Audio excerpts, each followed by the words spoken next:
بسم الله الرحمن الرحيم سبح لله ما في السماوات وما في الأرض وهو العزيز الحكيم يا أيها الذين آمنوا لم تقولون ما لا تفعلون كبر مقتا عند الله أن تقولوا ما لا تفعلون إن الله يحب الذين يقاتلون في سبيله صفا كأنهم بنيان مرصوص وإذ قال موسى لقومه يا قوم لم تؤذونني وقد تعلمون أني رسول الله إليكم فلما زاغوا أزاغ الله قلوبهم والله لا يهدي القوم الفاسقين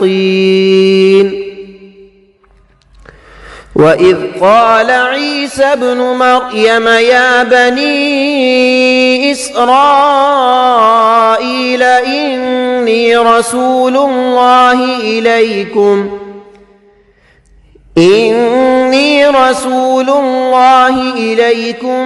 مصدقا لما بين يدي من التوراة ومبشرا برسول يأتي من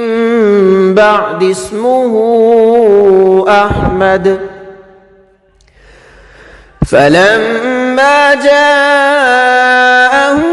بالبينات قالوا هذا سحر مبين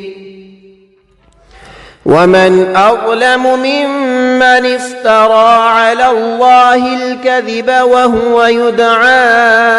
إلى الإسلام والله لا يهدي القوم الظالمين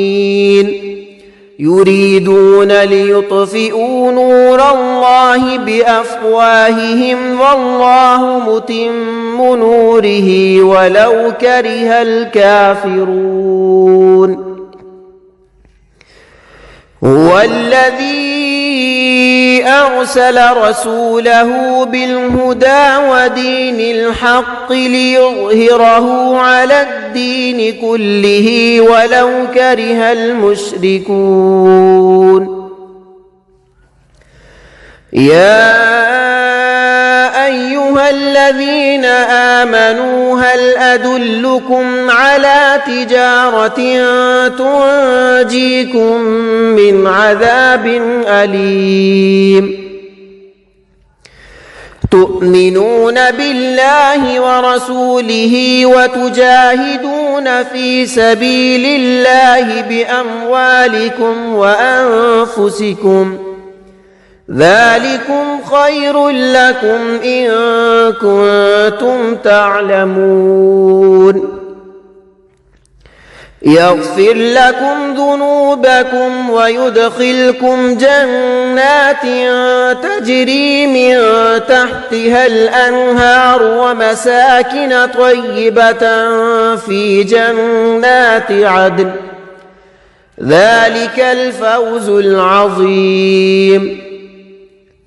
وأخرى تحبونها نصر من الله وفتح قريب وبشر المؤمنين يا أيها الذين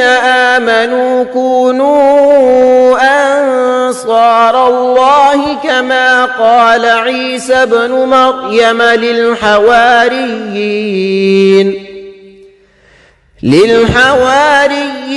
من أنصاري إلى الله قال الحواريون نحن أنصار الله فآمنت طائفة من بني إسرائيل وكفرت طائفة فأيدنا الذين آمنوا على عدوهم فأصبحوا ظاهرين